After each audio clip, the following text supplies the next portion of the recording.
আসসালামু আলাইকুম। মানুষকে নির্বাচনে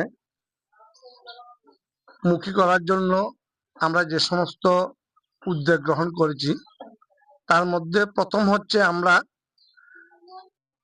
শান্তি সম্প্রীতি মাধ্যমে মানুষের হৃদয়ে মানুষের মনে এই বিশ্বাস স্থাপন করার জন্য চেষ্টা করতেছি যে মানুষ ভোট কেন্দ্রে গেলে তার প্রতি কোনো আক্রমণ হবে না।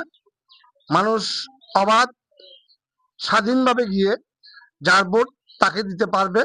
কারণ আমাদের দেশনায়ক তারেক রহমানের বক্তব্য একটাই, এই ভোটাধিকার প্রয়োগের জন্যই 17 বছর দেশনায়ক তারেক রহমানের নেতৃত্বে সারা বাংলাদেশে মানুষ আন্দোলন করেছে, সংগ্রাম করেছে, জীবন দিয়েছে।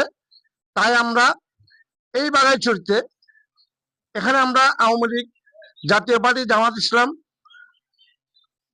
আঞ্চলিক সংগঠন কারো কোনো প্রতি যাতে কোনো বৈষম্য না হয়, কোনো জুলুম না হয়, কোনো ভয়ভীতি না থাকে, সবাইকে আমরা আশ্বস্ত করতেছি যে আপনারা আসেন, সবাই স্বাধীনভাবে ভোট কেন্দ্রে গিয়ে নিজের মতামত ব্যক্ত করেন।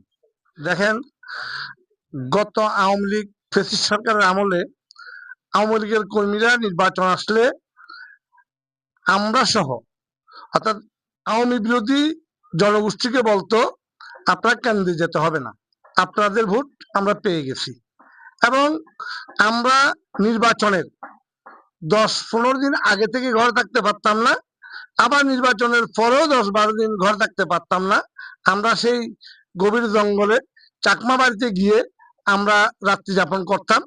আর এখন আমাদের বক্তব্য হচ্ছে, কোন বিরোধী মতের কোন সাধারণ মানুষ মনের মধ্যে কোনো ভয়ভীতি থাকার প্রশ্নই আসে না।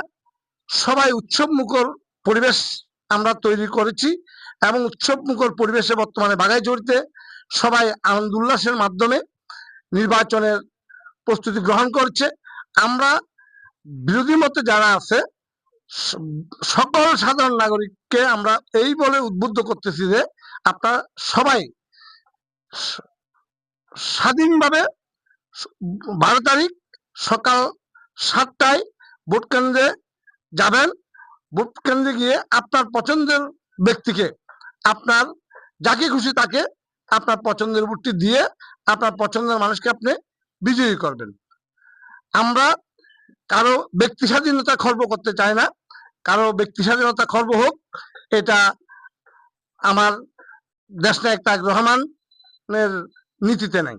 স্বাধীনতার পরে হতে অদ্যাবধি 2026 পর্যন্ত যতগুলো নির্বাচন হয়েছে, এমন কিছু রিমোট এলাকা, দুর্গম এলাকা আছে যেখানে কোনোদিন কোনো দলের প্রার্থীরা নির্বাচনে পথসভা, আলোচনা সভা, নির্বাচনী প্রচারণা সভা বা নির্বাচনের জন্য যেতে পারে নাই বা যায় নাই। কিন্তু অত্যন্ত আনন্দ এবং কিভাবে বলবো, আমরা কিভাবে আপনাদেরকে প্রকাশ করব, বর্তমান সময়ে যে সমস্ত এলাকায় আমরা প্রার্থীদেরকে, আমার প্রার্থী অ্যাডভোকেট দীপেন দেওয়ানকে নিয়ে আমরা গিয়েছি, দীপেন দেওয়ানের সমর্থনে শত শত মানুষ, হাজার হাজার মানুষ সে প্রত্যন্ত অঞ্চলে একেবারে দুর্গম এলাকায় হেঁটে হেঁটে আমরা যেখানে যেতে হয়েছে, যেখানে গাড়ি পর্যন্ত যায় না, মানুষ অনেক দূর দূরান্ত থেকে হেঁটে আসতে হয়েছে এক জায়গায় জড়ো হওয়ার জন্য। এরকম প্রত্যন্ত অঞ্চলে উপজাতীয় না পর্যন্ত নির্বাচনের যে আমেজ, নির্বাচনের যে উল্লাস, আনন্দ, নিজের টাকায়, নিজের খেয়ে, নিজের পরে, নিজে, আমরা যারা বিএনপির কর্মী আমাদের থেকেও নিজেদেরকে ওরা আরো বেশি উদ্যোগী করে, আমাদের থেকে আরো বেশি উৎসাহ নিয়ে ওরা কাজ করতেছে।